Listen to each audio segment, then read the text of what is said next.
Thank you. My name is Paul Mozina. I live in Ashland.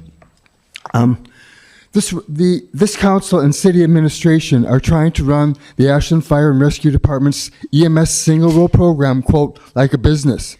That analogy might be appropriate for a nonprofit business. Then the EMS Single Role program could focus on public safety and increasing the number of days between calls where there was no unit available to respond. Unfortunately, the focus appears to be on maximizing the revenue stream to offset the cost of the fire department.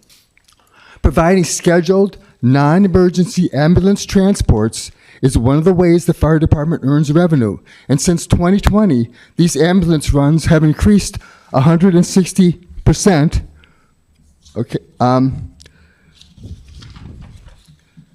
In 2023, Ashland Fire and Rescue made 449 non-emergency ambulance transports, and they did 558 in 2024.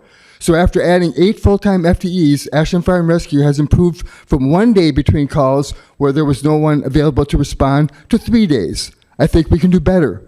Imagine what the rate would have been if Ashland Fire and Rescue hadn't made 558 non-emergency ambulance transports in 2024. This is where the business model breaks down.